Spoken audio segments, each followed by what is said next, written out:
I never thought my biggest act of love would become my greatest lesson about self-worth. As a construction foreman, I saved every penny for almost a year to pay off my girlfriend Jessica's $27,000 debt and surprise her with a new Honda Civic. I thought I was building our future together. Then I overheard her on the phone. Now that I am debt-free with a new car, I can finally date someone I deserve.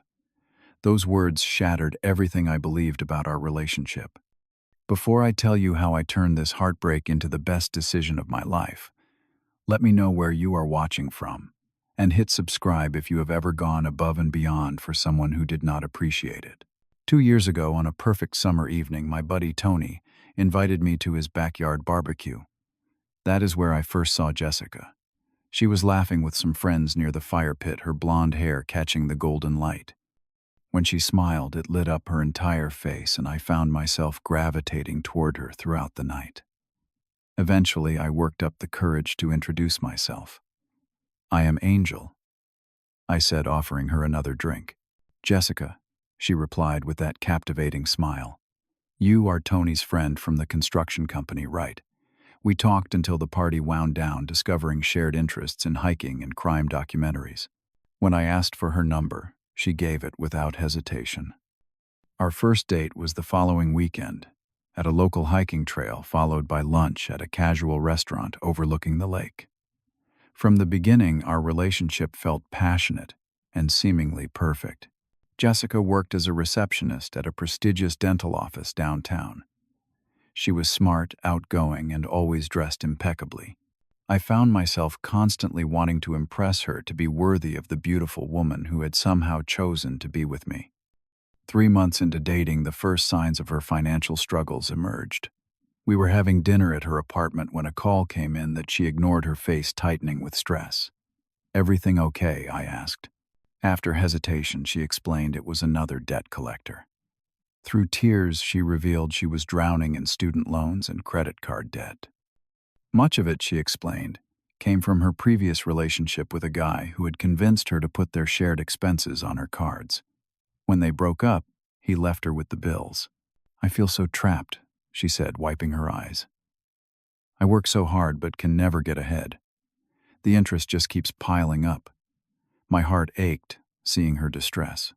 I grew up in a working-class neighborhood, the son of a construction worker who taught me his trade. After high school, I started as a laborer and worked my way up to foreman.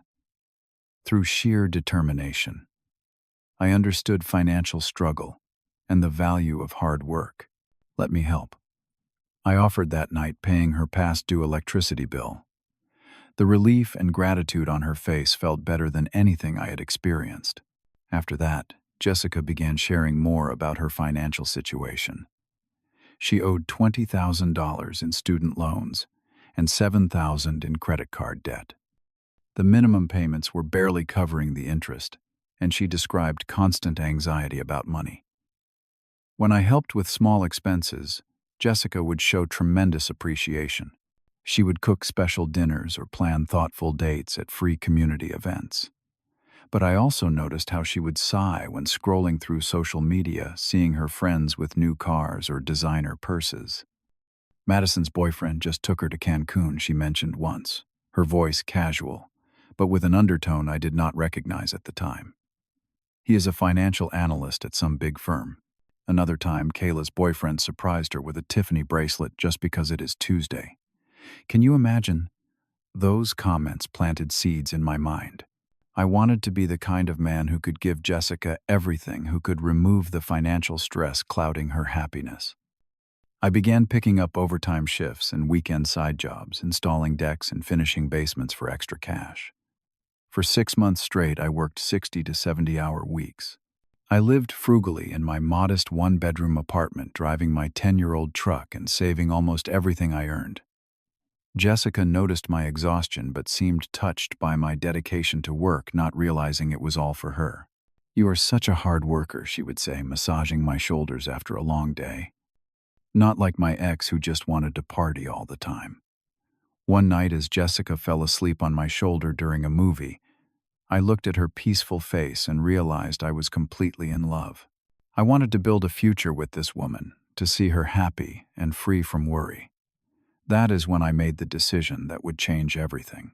I had saved almost $30,000, originally planning to use it as a down payment on a house. Instead, I decided to clear Jessica's debt and buy her a reliable car to replace her old sedan that constantly needed repairs. I truly believed this investment in her happiness was an investment in our shared future. My friend Marcus, who works in banking, cautioned me when I mentioned my plan. "Angel man, that is a lot of money. To give someone you have been dating for less than 2 years," he warned over beers. "Maybe just help with some of it or offer to match what she pays off herself." But I was convinced this grand gesture would solidify our relationship. "You do not understand, Marcus. She has been through so much, and this is my chance to really show her what she means to me. We are going to have a future together." The financial advisor at my bank gave similar warnings when I withdrew the funds. "Have you considered a joint debt consolidation plan?" "Instead," she suggested. "Or perhaps helping with a down payment on the car rather than purchasing it outright." I thanked them both for their concern, but proceeded with my plan. I was building a foundation for our life together, brick by brick, just like my father taught me to build a house. Start with a solid foundation, and everything else will follow. The day I surprised Jessica with the debt payoff documents and car keys remains vivid in my memory. I spent the morning at the bank getting cashier's checks for her various creditors. Then I visited the Honda dealership, where I had already selected a blue Civic, her favorite color. I placed the car key in a small blue gift box and made dinner reservations at Castello's, an Italian restaurant we had always wanted to try, but was outside our usual budget. When I picked her up that evening, Jessica looked stunning in a black dress I had never seen before. "You said to dress up, so I went shopping," she explained with a mischievous smile. "Do you like it?" I took her to Castello's, where I had requested a private corner table. After ordering appetizers and wine, I slid an envelope across the table. "What is this?" she asked, perfectly manicured fingers reaching for it. "Open it and see," I said, my heart pounding with excitement. Inside were documents showing all her loans and credit cards had been paid in full. Her hands began to tremble as she flipped through the papers. "Angel, what did you do?" she whispered, eyes widening. "I paid everything off. All of it. You are debt-free." Tears filled her eyes. "How this is? This is impossible. I have been saving, working extra shifts. I wanted to do this for you." She came around the table to hug me, burying her face in my neck. "I cannot believe this. Thank you. Thank you so much." As she returned to her seat, still in shock, I placed the small blue box in front of her. "There is more," she asked, her voice catching. Inside was the key to the new Civic, with a note that said, "To new beginnings." Jessica gasped. "A car. You bought me a car too," I nodded, grinning. "It is parked outside. No more worrying about your old one breaking down." She jumped up again, pulling me to my feet and kissing me deeply. Several nearby diners applauded, and in that moment, I felt like the luckiest man alive. Throughout dinner, however, I noticed Jessica checking her phone repeatedly. Her responses to my conversation seemed distracted, her mind elsewhere. When dessert arrived, she asked if we could take a photo together to remember this special night. After the waiter took our picture, she immediately began typing on her phone. "Just posting about my new car," she explained, when she saw my questioning look. "Everyone is going to be so jealous." I noticed she did not mention me or what I had done in her post. Just shared pictures of the car keys, with caption, "Upgrade time. New wheels." On the drive home, in her new Civic, Jessica was animated, making plans to show the car to her friends. "Madison is going to die when she sees this," she said excitedly.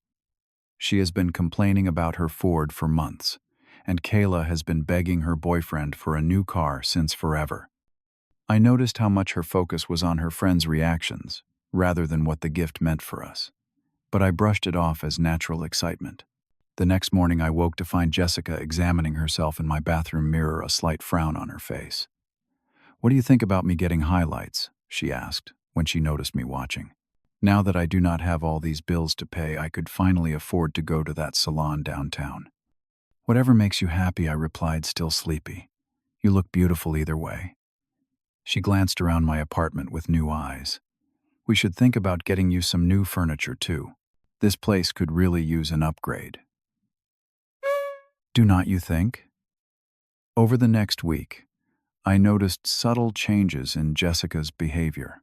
She became more critical of my clothes, suggesting I should dress more professionally, even on weekends. She questioned why I still drove my old truck when I could obviously afford better. She began making comments about my apartment being too small and in not the best area. Most concerning was her physical distance. She initiated intimacy less frequently and often claimed to be too tired when I tried. Our conversations became increasingly one-sided, with her talking about future shopping plans, while showing less interest in my work or day. Then came the morning that changed everything. Jessica was in the bathroom getting ready for brunch with her friends while I made coffee in the kitchen. The bathroom door was partially open, and I could hear her on the phone. "I know, right?" she said, her voice excited and conspiratorial. "Now that I am debt-free with a new car, I can finally date someone I deserve." Angel was sweet, but you know he is just a construction worker. The mug slipped from my hand, shattering on the tile floor. Coffee splashed across my feet, but I barely felt it. A cold numbness spread through my body as her words replayed in my mind. Jessica emerged from the bathroom phone, still in hand. "What happened?" she asked, looking at the broken mug. "What did you just say on the phone?" My voice sounded strange, distant. Her expression flickered between surprise and defiance, before settling on casual dismissal. "Oh, you heard that. Do not take it so personally. I was just talking with Madison about dating someone you deserve. Someone who is not just a construction worker." The numbness was giving way to nausea. She shrugged. "You should be happy for me. You chose to give me those things. Nobody forced you. I did it because I love you, because I thought we had a future together." Jessica rolled her eyes. "Come on, Angel. You are a nice guy, and what you did was really generous. But let us be real. We were never going to end up together long term." "What are you talking about? We have been together for almost 2 years, and it was fun. But I always planned to settle down with someone more established. Someone with a career, not just a job." She gestured vaguely. "You know, someone who went to college, who moves in the right circles." Every word felt like a physical blow. "So all this time you were just using me, waiting until someone better came along." "Using is a harsh word," she said, checking her watch. "Look, I am going to be late for brunch. We can talk about this later when you have calmed down." I stood in shock as she grabbed her purse and the keys to the car I had bought her. "Do not wait up. I might go out with the girls after." The door closed behind her, leaving me alone in my apartment with the broken mug at my feet, a perfect metaphor for my shattered heart. I grabbed my truck keys and left my apartment 20 minutes after Jessica, unable to stay in the space where her words still seemed to echo off the walls.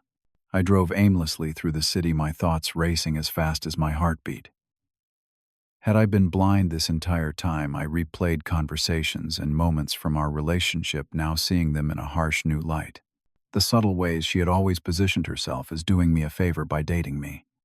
The comments about my potential if I would just go back to school or find a different career. The frequent comparisons to her friends' more affluent boyfriends. I remembered how she had tensed up when running into her college friends at a restaurant, quickly explaining that I was in construction management rather than saying I was a foreman. How she always seemed to direct conversations away from my work when we were with her social circle. One memory hit particularly hard: Jessica declining to invite me to her office holiday party, claiming it was just going to be boring work people. I later saw photos on social media showing an elegant event at an upscale hotel with everyone's partners present. I pulled into a park where my father used to take me fishing as a boy and sat on a bench overlooking the water. The physical pain in my chest was unlike anything I had experienced before. I had spent nearly a year working overtime, sacrificing sleep and my own goals to help someone who saw me as nothing but a stepping stone. After several hours, I called my friend Marcus. She said what he exclaimed after I explained what happened. "Angel, I am so sorry, man. Was it obvious to everyone but me?" I asked, my voice rough. "Did everyone see I was being used?" Marcus sighed. "Some of us had concerns. The way she sometimes talked about your job when you were not around, how she was always pushing you to spend money on her. But you were so happy, and we hoped we were wrong." That night, I checked into a hotel, unable to face returning to my apartment where Jessica might come back. My phone buzzed constantly with messages from her alternating between anger and manipulation. "You are overreacting. It was just girl talk.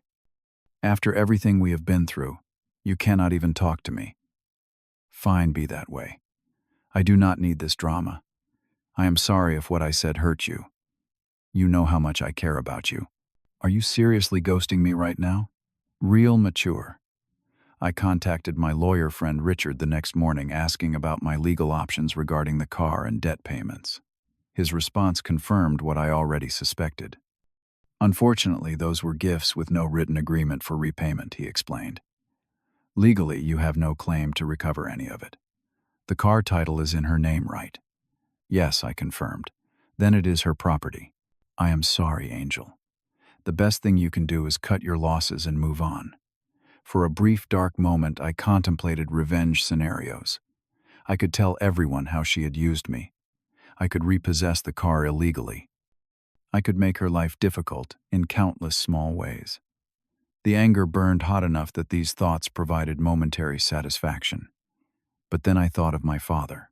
He had raised me after my mother left when I was 8, teaching me about integrity even in the face of pain.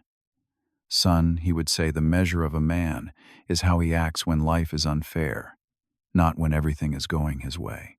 Looking at his weathered face in an old photo on my phone, I knew what I needed to do. I would not lower myself to pettiness or revenge.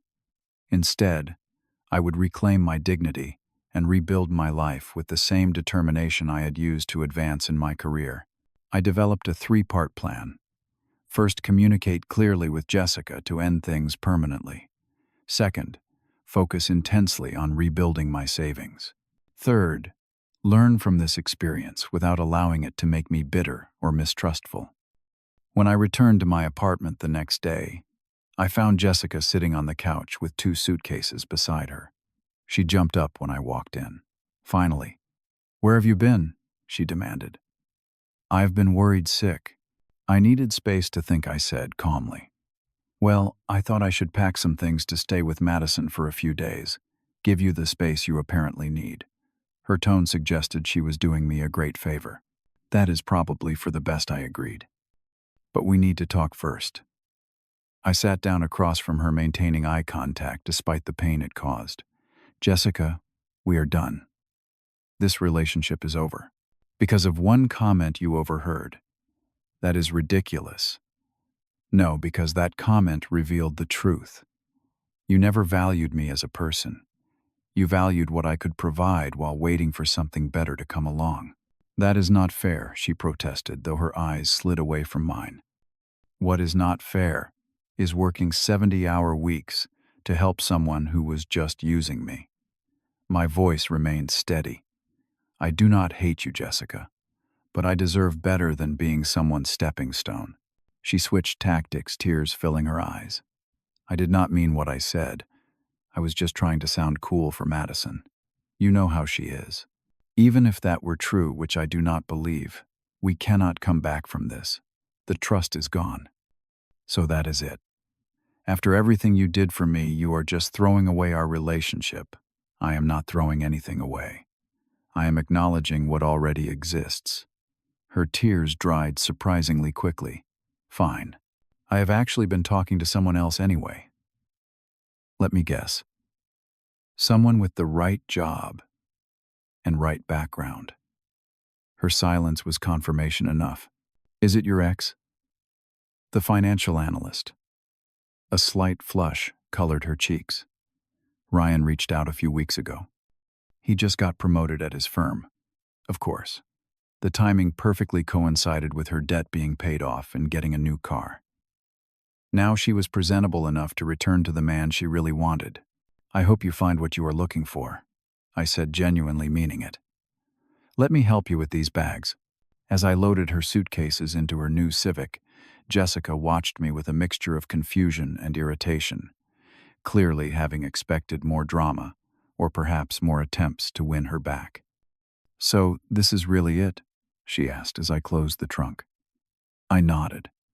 This is really it. Take care of yourself, Jessica. As she drove away in the car that had cost me months of extra labor, I felt a weight lift from my shoulders. The pain remained, but alongside it was something unexpected relief. 6 months passed in a blur of focused work and personal rebuilding. The first month was the hardest, filled with moments of anger, regret, and self-doubt. Had I been naive, too generous, too trusting? The questions circled endlessly. Rather than drowning in these thoughts, I channeled my energy into constructive action. I enrolled in specialized certification courses that would increase my value at work. I started a small side business doing custom carpentry on weekends. I returned to the gym regularly, finding that physical exertion helped process the emotional turmoil. My efforts paid off professionally when I received a promotion to senior foreman, overseeing multiple project sites with a substantial pay increase. By living frugally and working strategically, I was able to rebuild my savings account faster than expected. The unexpected blessing of the breakup was how it refocused my priorities. Before Jessica, I had been saving for a down payment on a house. That goal returned, but now, with a clearer vision of the home I wanted to create for myself, not to impress someone else. Another positive change came through a community volunteer project. My company partnered with a local organization that renovated homes for veterans and low-income families. Working weekends on these projects connected me with people who valued contribution over status, character over careers. During one such weekend, I met Sophia, an elementary school teacher who volunteered painting rooms and planting gardens at the renovation sites. Unlike Jessica, who had always seemed uncomfortable around construction, Sophia was eager to learn building skills and get her hands dirty. This trim work is amazing, she said one day, running her fingers along a window frame I had installed. You have such a gift for precision. Her genuine appreciation for craftsmanship was refreshing. Over several weekends working together, we developed a friendship based on mutual respect and shared values. When I finally asked her to dinner, it was without any of the desperation or need to impress that had characterized my early days with Jessica. 3 months into dating Sophia, I ran into Jessica at a local coffee shop. I almost did not recognize her at first. Gone was the designer clothing and perfectly styled hair. She looked tired and significantly less polished. Angel, she said, spotting me before I could decide whether to acknowledge her. How are you? Doing well, I replied honestly. You? Her forced smile faltered. Oh, you know. Ups and downs. I noticed she had a stack of past due notices beside her coffee. Curiosity got the better of me. How is the Civic running? I had to sell it, actually. She sighed dramatically. Ryan and I broke up and things have been tight. Turns out he was not so great with money either. I am sorry to hear that, I said sincerely. I hope things improve for you. They always do when you have the right connections, she replied with a hint of her old attitude. I have been talking with this guy, who owns a real estate company. Very promising. Some people never change, I realized. And that is okay, because I had.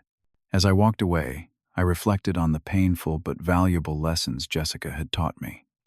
I learned to recognize genuine connections based on mutual respect rather than what someone could gain from me. I discovered the importance of supporting partners without enabling entitled behavior. Most importantly, I learned that generosity without boundaries is not love but self-sabotage. 1 year after Jessica's devastating comment, I signed papers on a small fixer-upper house in a neighborhood with good schools and friendly neighbors. Sophia came with me to the closing, excited to help plan the renovations that would transform the modest property into a true home. Unlike my relationship with Jessica, where I gave everything and received little in return, Sophia and I built something balanced. She taught me about container gardening for the backyard. I showed her how to use power tools for the built-in bookshelves she wanted. When we disagreed, we worked through it with honesty rather than manipulation. The experience with Jessica, painful as it was, ultimately led to my most significant personal growth. Sometimes life gives you exactly what you need disguised as exactly what you do not want. The betrayal that seemed like the end of my world became the beginning of a much better one where I valued myself enough to expect the same from others. The greatest gift was not what I gave to Jessica, but what her rejection gave to me, the chance to rebuild my life on a foundation of self-respect and authenticity. Have you ever had to walk away from someone who did not truly value you? Share your story in the comments below. If this journey resonated with you, please hit that like button and subscribe so others facing similar situations can find this video. Consider sharing with a friend who might be giving too much in a one-sided relationship. And remember, you deserve someone who appreciates you for who you are, not just what you can provide. Thank you for listening, and may you find the courage to choose yourself when necessary.